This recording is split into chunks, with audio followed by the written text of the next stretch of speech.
मुंब्र्यातील शाखेवरून तो जो एक तणावाचा मुद्दा बनला आहे सध्या.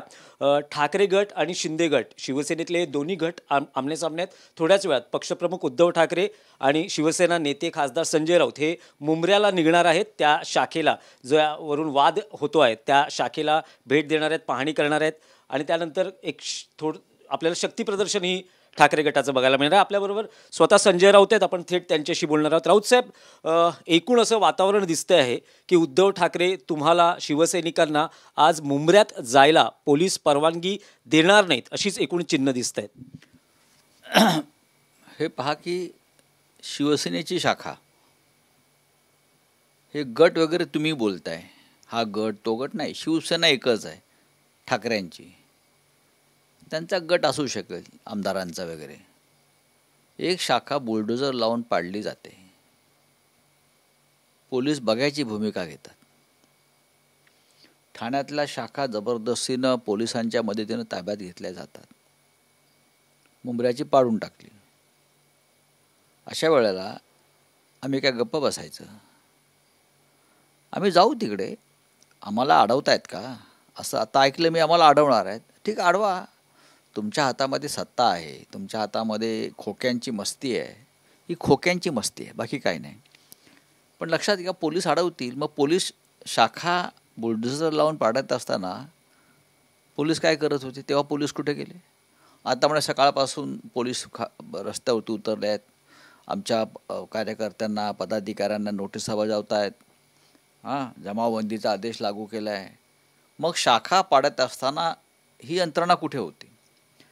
उद्धव ठाकरे यांच्या स्वागतासाठी जे बॅनर्स पोस्टर लागलेले आहेत ते फाडले जात आहेत, फाडले गेले रात्री. पोलीस काय करत होते? पोलिसांनी मिंधेपणाची भूमिका घेऊ नये, पोलिसांनी तटस्थ असायला पाहिजे. 31 डिसेंबर नंतर या पोलिसांचे सध्याचे मालक किंवा पोलीस आयुक्त यांचे मालक राहतील की जातील हा त्यांचा प्रश्न आहे, त्यांनी बघायला पाहिजे.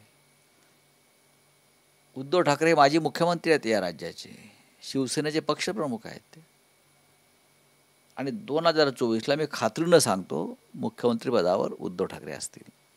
नाही, पण राऊत साहेब, सणासुदीचा काळ आहे, अशात संघर्ष, तणाव, कायदा सुव्यवस्थेची परिस्थिती निर्माण होईल असं एकूण काय वर्तणूक कितपत योग्य वाटतं? कारण जर संघर्ष झाला तर त्याचा फटका हा दोन्ही बाजूला बसू शकतो. दोन्ही बाजूला नाही, एकाच बाजूला बसेल. एकाच बाजूला जनता आमच्याबरोबर आहे, शिवसैनिक आमच्याबरोबर आहेत. दिवाळीच्या सणाच्या आधी तुम्ही म्हणताय ते सत्य आहे, याचा विचार आम्ही करतो. पण याची जाणीव आणि याची काळजी कोणी घ्यायला पाहिजे? सरकारमध्ये जे आहेत ते पोलिसांनी. आम्ही तिथे गेलो आणि आलो, आम्ही काही तिथे सभा घेतोय? नाही, पाहणी करू, लोकांना भेटू. नाही, पण उद्धव ठाकरे तिथे शिवसैनिकांशी संवाद साधणार म्हणजे सभा होणार. तुमची पत्रकार परिषदही आहे, ठाण्यातच तीही नेमकी घेतलेली आहे, म्हणजे उद्धव ठाकरेंची पत्रकार परिषद. उद्धव ठाकरे का नवाज शरीफ आहेत का? ते उद्धव ठाकरे आहे, तो हा महाराष्ट्र आहे, मुंब्रा महाराष्ट्रात आहे, ठाण्यात आहे. नाही, पण सणासुदीला अशा घटनांमुळे गालबोट लागू शकतं, कायदा सुव्यवस्थेची परिस्थिती निर्माण होऊ शकते आत्ताच. म्हणजे अजून दौरा झालेला नाही आहे तोपर्यंत काल रात्रीपासून ही स्थिती आहे. तर जेव्हा प्रत्यक्ष उद्धव ठाकरे तिथे जातील तर तेव्हा वातावरण काय असेल? ज्यांच्याकडे या राज्याची सूत्र आहेत, भले ती घटनाबाह्य बेकायदेशीर असतील, पण तुम्ही ती खुर्ची सध्या उभावताय, ही तुमची जबाबदारी आहे. एका शाखेला बुलडोजर पाडून उद्ध्वस्त करत असताना गृहमंत्री, मुख्यमंत्री, पोलीस आयुक्त काय करत होते? ही वेळ आणली कोणी? ही वेळ त्याने आणली. आम्हाला कोणत्याही प्रकारे कायदा सुव्यवस्था बिघडवून लोकांची दिवाळी खराब करायची नाही. पण जर त्याने आमच्यावरती काही लादलं तर आम्ही स्वस्थ बसणार नाही. पण जाण्यावर ठाम आहात तुम्ही आणि उद्धव ठाकरे, हे तिथे जाणारच असा निर्णय झालेला आहे, अडवलं तरी जाणार? बघा, मी आणि उद्धव साहेबांचा विषय हा नसून हा महाराष्ट्रातल्या तमाम शिवसैनिकांच्या भावनेचा आणि अस्मितेचा विषय आहे. आम्ही जातोय, अडवताय तुम्ही, हा तुमचा प्रश्न आहे. आम्ही जात आहोत आणि आम्ही त्यांच्या छाताडावरती पाय रोवून उभे सुद्धा राहू. नाही, पण फक्त शिवसेना युबीटीचेच नेते जाणार की महाविकास आघाडीचे म्हणजे काँग्रेस एनसीपी यांचे नेते? शिवसेना पक्षप्रमुख म्हणून उद्धव साहेबांनी तिथे जाण्याचा निर्णय घेतला. आता आमचे नेतेच जातात म्हटल्यावरती आम्ही त्यांच्याबरोबर आहोतच ना. आम्ही सदैव 24 तास त्यांच्याबरोबर आहोत. एक राजकीय विषय आहे महाराष्ट्र आणि दिल्ली या अनुषंगानं. उपमुख्यमंत्री अजित पवार हे गेले काही दिवस डेंग्यूनं आजारी होते, पण काल आपण बघितलं की एक कौटुंबिक कार्यक्रमात ते आणि पवार एकत्र होते, संपूर्ण कुटुंब एकत्र होतं. त्या कार्यक्रमानंतर ते लगेचच अमित शहांना दिल्लीत जाऊन भेटले. जवळपास 40 ते 50 मिनटं राजकीय भेट झालेली आहे. असं सांगितलं जातं आहे की दिवाळीनिमित्त दिवाळीच्या शुभेच्छांसाठी ती दिल्लीवारी होती. अजित पवारांबरोबर त्यांच्या पक्षाचे नेतेही होते, सुनील तटकरे, प्रफुल्ल पटेल. काय असं वाटतं की जे अजित पवार डेंग्यूमुळे थोडेसे आजारी आणि थोडा विकनेस असणारे कार्यकर्त्यांना भेटू शकत नाहीत, अशी त्यांनी जाहीर भूमिका घेतली असताना ते दिल्लीत जातात आणि अमित शहांना भेटतात. काय कारण असू शकतं? कारणं काही असतील, पण ह्यालाच तर म्हणतात ना, मराठ्यांनी स्वाभिमान राजकारणातला कसा बाजूला ठेवून दिल्लीचे चरणदास झालेले आहेत. अहो, आपण आजारी आहात, आपण कार्यकर्त्यांना भेटू शकत नाही, आपल्याला थकवा आलेला आहे, हां, आपलं शरीर कमजोर झालेलं आहे, आपण दिवाळीत कार्यकर्त्यांना भेटणार नाही आहेत, हा तुमचा प्रश्न आहे. मी की त्याच्यात फार व्यक्त होणार नाही. पण मला असं वाटतं की आपल्याकडे पद्धत आहे की आजारी माणसाला लोक भेटायला येतात. इथे मी प्रथमच पाहिलं की एक शरीरानं मनानं आजारी असलेला माणूस डेंग्यूमुळे तो दिल्लीत जाऊन त्याला भेटावं लागतं आहे त्याच्या नवीन नेत्यांना. हे दुर्दैव आहे. मग त्यांना विश्रांतीची गरज आहे. अजित पवारांना त्यांना भेटायला आलं पाहिजे. दिल्लीतल्या प्रमुख नेत्यांनी, बाबा एवढे मोठे नेते, आपण शरद पवार साहेबांच्या घरातून फोडलेला एवढा मोठा नेता, बरं का, ते आजारी पडलेले आहेत. त्यांच्याबरोबर 40 आमदार असं म्हणतात. एवढ्या मोठ्या नेत्याला अमित शहा येऊ शकतात भेटायला, आजारी आहेत म्हणून. पण आजारी माणसाला अंथरुणातून उठवून दिल्लीत जावं लागलं. ही महाराष्ट्रावरती आलेली वेळ आहे. नाही, पण राऊतसाहेब, राजकीयदृष्ट्या फूट पडली नाही असं शरद पवारही सांगतात, अजित पवारही सांगतात, आणि कुटुंबात मात्र ही सगळी मंडळी एकत्र वावरताना दिसतात. कार्यकर्ते डोके फोडतील एकमेकांची. हे संभ्रमाचं जे चित्र निर्माण होतं आहे त्याचा वरती विचार करण्याची गरज आहे. कुटुंब वगैरे सगळं ठीक असतं. आमचीही कुटुंब आहेत ना, का उद्धव ठाकरेंचं कुटुंब नाही. एकनाथ शिंदे कालपर्यंत आमचे जीवनचे कंठचे मित्र होते ना, होतेच. त्यांच्याबरोबरचे अनेक जे लोक गेले आहेत त्यांचे ना आमचे घरोब्याचे संबंध होते.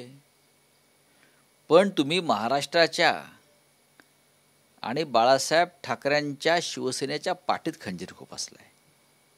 तुम्ही नुकसान केलं या महाराष्ट्राचं. अशा वेळेला मग जे कृष्णानं सांगितलेलं आहे भगवद्गीतेमध्ये, युद्धभूमीवर काका मामा भाऊ ही नाती नसतात. शस्त्र असतं, आपण योद्धे आहोत आणि आपल्याला युद्ध जिंकायचं आहे, संभ्रम निर्माण करायचा नाही. आम्ही एक प्रखर हिंदुत्ववादी म्हणून भगवद्गीतेतला श्रीकृष्णाचा हा संदेश पाळतो की युद्धभूमीवर कोणी कोणाचं नसतं. अर्जुना उचलतो ते शस्त्र आणि घाव घाल. तुम्ही चकल्या लाडू खायचे एकत्र बसून सगळ्यांनी, आम्ही खायचे, आणि मग कार्यकर्त्यांनी लढायचं, असं नाही चालणार. असं हे माझं मत आहे. मी या मताचं आहे. उद्धव ठाकरे त्याच मताचे आहेत आणि काँग्रेसही त्याच मताचे असेल. ह्याच्यामुळे राष्ट्रवादी काँग्रेस पक्षातसुद्धा संभ्रमाचं वातावरण लोकात निर्माण होऊ शकतं. पण त्याच्यात मी कशाला बोलावं, त्यांना कळतं ते. नाही, पण राऊतसाहेब, राष्ट्रवादी काँग्रेसमध्ये संभ्रमाचं वातावरण होऊ शकतं, पण महाविकास आघाडीत होऊ शकत नाही का? कारण शिवसेना युबीटी आणि काँग्रेस, शेवटी शरद पवार नेमकी काय भूमिका घेत आहेत? कारण त्यांचं राजकीय भांडण असलं तरी हे एकत्रही वावरताना दिसतात व्यासपीठावर. एका वेगळ्या विषयावर आपण बोलतो आहोत, तर हा विषय इथं आपण संपवायला पाहिजे. अजित पवारांचं आजारपण हे राजकीय आहे असं वाटतं? अजित पवारांचं आजारपण, आता त्यांना खरोखर जर डेंग्यू झालेला असेल आणि आहे, कारण त्यांना मी काल चालताना पाहिलं, थोडेसे ते असे त्यांचे खांदे खाली आले. खांदे खाली येण्याचे अनेक विषय असतात. तर ते मला दिसलं की ते आजारी आहेत. आणि आजारी माणसानं एवढी धावपळ करू नये. धावत धावत दिल्लीला जायचं, पुण्याला जायचं, कुटुंबात एखाद्याने तेलकट बिलकट फार खाऊ नये. हे चकल्या बिकल्या असं खाणं बरोबर नाही आहे. आणि मग धावत धावत जायचं, विमान पकडायचं, याचं ही धावपळ. डेंग्यूचा जो पेशंट असतो, रुग्ण असतो, त्याने खूप जपलं पाहिजे. म्हणून त्यांना भेटायला दिल्लीच्या लोकांनी यायला पाहिजे होतं आजारी म्हणून. नाही, पण राऊत साहेब, अजित पवार एकटे जातात, एकनाथ शिंदे आणि देवेंद्र फडणवीस वेगळे जातात, अशा अनेक भेटी आपल्याला या कालावधीत पाहायला मिळतात. दिल्लीत एकत्र हे जातच नाहीत, हे एकटे एकटेच जात आहेत. प्रत्येकाचं वेगळं वेगळं डील आहे आणि त्यासाठी त्यांचे प्रयत्न सुरू आहेत. पण सरकारमध्ये 3 गट आहे, एकही खुश नाही आहे. ना शिंदे गट खुश आहे, ना अजित पवार गट खुश आहे. त्यामुळे विचारा तुम्ही त्यांना, ना फडणवीसांचा गट खुश आहे. TV9 मराठीशी बातचीत केली त्याबद्दल आपले आभार.